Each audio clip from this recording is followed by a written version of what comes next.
வணக்கம், நான் டாக்டர் குணசீலன். வணக்கம், நான் டாக்டர் ராஜகோபால். இன்னைக்கு வீடியோவில் என்ன பார்க்க போகிறோம் அப்படின்னா, கொரட்டைங்கிறது ரொம்பவே காமன். ஆனால் அதை பற்றின மிஸ்அண்டர்ஸ்டாண்டிங்ஸ், மிஸ்இன்ஃபர்மேஷன் நிறையவே இருக்குது. அதை பற்றி தான் இன்றைக்கி பார்க்க போகிறோம். மக்கள் யூஸ்வலாக ஓபிடியில் என்ன கேட்குறாங்க அப்படின்னா, ஸ்னோரிங் எனக்கு எப்போவாது தான் இருக்குது, இல்லை நான் டயர்டாக இருந்தால் தான் இருக்குது, இல்லை நான் டீப்பாக தூங்கும்போது மட்டும்தான் இருக்குது அப்படிங்கிறது தான் அவங்களோட கேள்வி. அதுக்காக ட்ரீட்மெண்ட் எடுக்கணுமா அப்படின்னு தான் கேட்குறாங்க. இதை பற்றி டாக்டர் குணசீலன் சேர்த்து நம்ம கேட்கலாம். கொரட்டைன்றது எப்போ எந்த டைமில், இப்போ சார் சொன்ன மாதிரி டயர்டாக இருக்கும்போது வருது, ரொம்ப டீப்பாக தூங்கும் போது வருது, எப்போ வந்தாலுமே அது அப்நார்மல் தான். அது அப்நார்மல்ன்றதை ஃபஸ்ட்டு நம்ம உணரணும். உங்களுக்கு எந்த டைமில் கொரட்டை வந்தாலுமே அது அப்நார்மல். அதை ஸ்லீப் ஃபிசிஷியனை பார்த்து எதனால் வருதுன்றதை அது காரணத்தை கண்டுபிடிக்கிறது ரொம்ப இம்பார்ட்டன்ட். புரியுதுங்க சார். பட் ஸ்னோரிங் எதனால் வருதுன்னு நினைக்கிறீங்க? கொரட்டை வரதுக்கு பல காரணங்கள் இருக்குது. இருக்கிறதுலே முக்கியமான காரணம், நம்ம தூங்கும்போது கொரட்டை வர்றதுக்கு பார்த்திங்கன்னா நம்ம சுவாச குழாயில் ஏற்படுற அடைப்புனால தான். தேங்க்யூ ராஜ்கோபால். உங்களோட பேஷண்ட்ஸ் கேட்குற கேள்விக்கு நீங்கள் எங்கிட்ட ஆன்சர் கேட்டீங்க.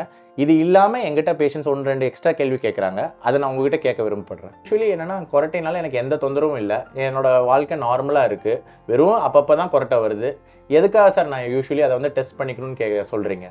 ஸ்னோரிங் நைட் சுவாசக்குழாய் அடப்பு ஏற்படுறதுனால தான் வருது. ஸோ அடப்பு ஏற்படும்போது வெறும் அடப்பு மட்டும் இல்லாமல், அந்த சவுண்ட் மட்டும் இல்லாமல், அதோடு சேர்ந்து ஆக்சிஜன் லெவலும் படிப்படியாக குறையிறதுக்கான ரிஸ்க் ரொம்பவே ஜாஸ்தி.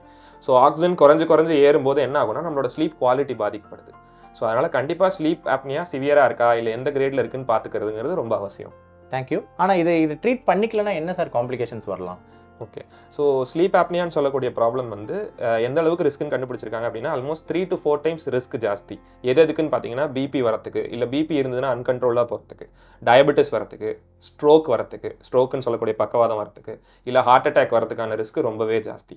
ஸோ இதை ட்ரீட் பண்ணாமல் விடுறது ரொம்பவே டேஞ்சர் இந்த லாங் ரன். ஸோ கண்டிப்பாக ட்ரீட் பண்ணிக்கணுங்கிறது ரொம்ப முக்கியம். இந்த கொரட்டை இருந்தால் எவால்வேட் பண்ணிக்கணுன்றது எங்களுக்கு புரிஞ்சிருச்சு. பட் எந்த மாதிரி டெஸ்ட் சார் பண்ணுவீங்க?